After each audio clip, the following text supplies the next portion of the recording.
गरीब मजदूर की डरावनी रात। सूरज ढल चुका था। कोलकाता के बाहरी इलाके में स्थित एक पुरानी फैक्ट्री के बाहर कुछ मजदूर दिन भर की थकान मिटाने के लिए बैठे हुए थे। उनमें से एक था रघु, जो बिहार से आकर इस फैक्ट्री में मजदूरी करता था। रघु और उसके साथी हर दिन ईंटें ढोते, मिक्सर चलाते और भारी भरकम लोहे के गार्डर उठाते थे। दिन भर की कड़ी मेहनत के बाद वे वहीं फैक्ट्री के पास बने पुराने कमरों में सोते थे। परंतु उस रात कुछ अजीब होने वाला था। रात के करीब 2 बज चुके थे। मजदूरों के सोने का समय हो गया था। चारों ओर अंधेरा पसरा हुआ था। बस पास की रेलवे लाइन से आती सीटी और दूर कहीं से कुत्तों के भौंकने की आवाजें ही माहौल को और रहस्यमय बना रही थी। रघु ने पास में सो रहे अपने दोस्त शंभू से कहा, भैया, आज मन बड़ा घबराया घबराया सा लग रहा है। जाने का है, अजीब सा डर लग रहा है। शंभू हंसकर बोला, अरे तू बेकार में डर रहा है। यह जगह भले ही पुरानी हो, लेकिन यहां कुछ नहीं होता। चल सो जा। रघु ने आंखें बंद की, लेकिन उसका मन बेचैन था।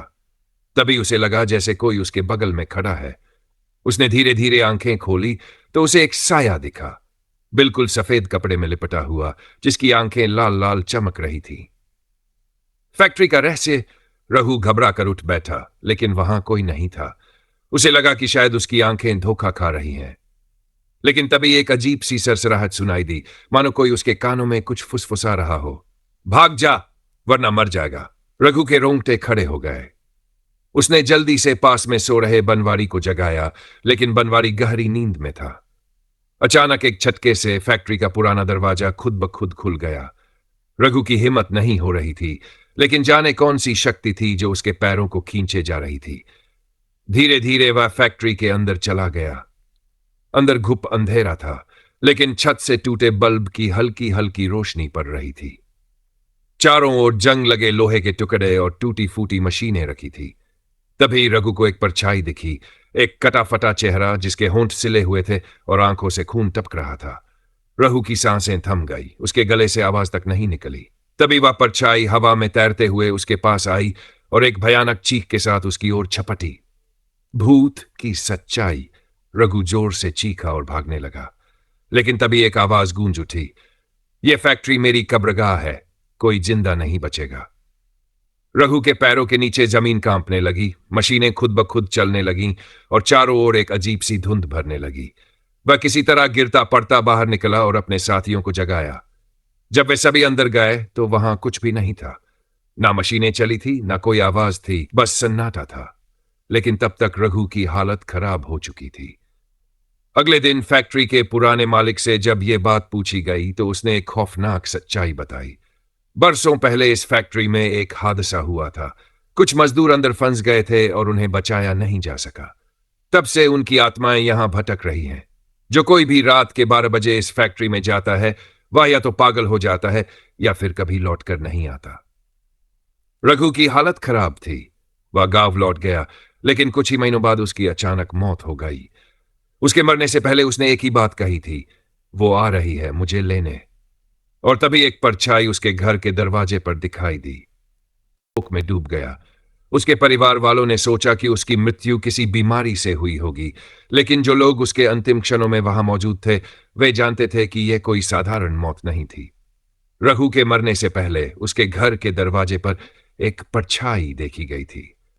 वह परछाई लंबी थी, सफेद कपड़ों में लिपटी हुई, और उसकी आंखों से एक अजीब सा काला धुआं निकल रहा था। जैसे ही रघु ने अंतिम सांस ली, वह साया भी हवा में घुलकर गायब हो गया। लेकिन कहानी यहीं खत्म नहीं हुई। फैक्ट्री में फिर से हलचल। रघु की मौत के कुछ ही दिनों बाद उसकी जगह लेने के लिए नए मजदूर आए, लेकिन उनके साथ भी अजीब घटनाएं होने लगीं। कभी किसी को अपनी गर्दन पर किसी के ठंडे हाथों का एहसास होता, तो कभी फैक्ट्री की टूटी मशीनें अपने आप चलने लगती। एक रात रामू, जो नया मजदूर था, अचानक गायब हो गया। सुबह उसकी बदनुमा लाश फैक्ट्री के अंदर मिली। उसका चेहरा भय से विकृत हो चुका था और उसके शरीर पर गहरे नाखूनों के निशान थे, मानो किसी ने उसे नोच नोच कर मारा हो। फैक्ट्री के मालिक ने तुरंत फैसला किया कि अब इस जगह को बंद कर देना चाहिए, लेकिन इससे पहले कि वह कुछ करता, एक और अनहोनी हो गई। आत्माओं का प्रकोप। एक रात पूरी फैक्ट्री में अजीब सी हलचल शुरू हो गई। मजदूरों ने देखा कि मशीनें जोर जोर से चलने लगी, जिन पर किसी का हाथ भी नहीं था। हवा में कानों को चीरने वाली चीखें गूंजने लगीं। कुछ मजदूरों ने भागने की कोशिश की, लेकिन फैक्ट्री के दरवाजे अपने आप बंद हो गए। फिर एक डरावनी छाया धीरे धीरे फैक्ट्री के कोने से निकली। उसके चेहरे पर कोई आंखें नहीं थी, बस गहरे गड्ढे थे, और उसका मुंह धीरे धीरे खुल रहा था, जैसे वह किसी को निगलने वाला हो। अंतिम भय। मजदूरों ने खुद को बचाने के लिए जो भी मिला उसे उठाकर फेंकना शुरू किया, लेकिन वह छाया हवा में तैर रही थी।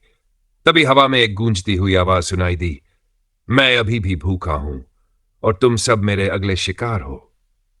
आखिरी बार फैक्ट्री के अंदर से दिल दहला देने वाली चीखें आईं। अगले दिन जब लोगों ने फैक्ट्री के अंदर झांका तो वहां कोई नहीं था। मजदूरों के सारे बिस्तर वैसे ही पड़े थे, उनके औजार वहीं रखे थे, लेकिन एक भी इंसान नहीं मिला। आज भी जिंदा है वह डर। उस रात के बाद से उस फैक्ट्री को हमेशा के लिए बंद कर दिया गया। आज भी कोई उसके पास से गुजरता है तो अंदर से किसी के फुसफुसाने की आवाजें आती हैं। कई लोगों ने वहां छायाएं चलती हुई देखी है, और कई बार फैक्ट्री के बंद दरवाजे अपने आप खुलते बंद होते देखे गए हैं। लोग कहते हैं कि जो भी उस फैक्ट्री के अंदर रात के 12 बजे जाता है वह कभी लौटकर नहीं आता। और अब हर साल उसी तारीख पर किसी ना किसी गरीब मजदूर की अचानक मौत हो जाती है। क्या यह श्राप कभी खत्म होगा या फिर कोई और इसकी भेंट चढ़ेगा? कई साल बाद भी वहां के मजदूरों की आत्माएं चैन नहीं पा रही थी। लोगों ने उस इलाके को भुतहा मान लिया था। लेकिन एक दिन एक पत्रकार, जिसका नाम विक्रम मिश्रा था, इस रहस्य को उजागर करने के लिए वहां पहुंचा। विक्रम ने सुनी सुनाई कहानियों को सच मानने से इनकार कर दिया। उसने तय किया कि वह खुद रात के 12 बजे फैक्ट्री में जाकर देखेगा कि आखिर वहां क्या छिपा है। उस रात विक्रम के पास सिर्फ एक टॉर्च और उसका कैमरा था। जैसे ही उसने फैक्ट्री के जंग लगे गेट को पार किया, एक अजीब सी ठंडक महसूस हुई। अंदर घुप अंधेरा था, लेकिन वह हिम्मत करके आगे बढ़ता गया। तभी एक सरसराहट हुई। उसने टॉर्च घुमाई, लेकिन वहां कोई नहीं था। उसने कैमरा चालू किया और चारों ओर रिकॉर्डिंग शुरू कर दी। तभी एक भयानक चीख गूंज उठी, भाग जा, मर जाएगा। विक्रम का दिल तेजी से धड़कने लगा। उसने तुरंत कैमरे का लेंस ऊपर घुमाया और उसे जो दिखा वह उसके होश उड़ाने के लिए काफी था। एक बिना सिर का मजदूर, जिसके हाथों में जंग लगा औजार था, हवा में तैर रहा था और उसकी आंखों की जगह जलते हुए गड्ढे थे। कैमरा बंद हो गया। विक्रम ने डर के मारे दौड़ लगा दी, लेकिन तभी दरवाजे खुद खुद बंद हो गए। उसने अपनी पूरी ताकत लगाई, लेकिन दरवाजे नहीं खुले। तभी एक भारी भरकम परछाई उसकी ओर बढ़ने लगी। तुमने हमारे श्राप को तोड़ने की कोशिश की, अब तुम भी हमारा हिस्सा बनोगे। विक्रम ने घबराकर अपनी जेब से हनुमान चालीसा निकाली और जोर जोर से पढ़ने लगा। अचानक फैक्ट्री की दीवारें कांपने लगी, मशीनों से चिंगारियां निकलने लगीं और पूरी जगह चीखों से गूंज उठी। फिर एक विस्फोट हुआ। फैक्ट्री का अंत। सुबह जब लोग वहां पहुंचे तो फैक्ट्री पूरी तरह से जमींदोज हो चुकी थी, लेकिन वहां विक्रम कहीं नहीं था। सिर्फ उसका टूटा हुआ कैमरा पड़ा था, जिसमें आखिरी रिकॉर्डिंग में एक भयानक चीहरा दिख रहा था जो धीरे धीरे धुएं में बदल रहा था। क्या श्राप खत्म हुआ? लोगों का मानना था कि फैक्ट्री के ध्वस्त होने के बाद मजदूरों की आत्माएं मुक्त हो गई, लेकिन कुछ कहते हैं कि वह श्राप अब भी जिंदा है, और जो भी उस जगह की राख को छूता है उसे अजीब सपने आते हैं। सपने जिनमें जलते हुए मजदूर मदद के लिए पुकारते हैं।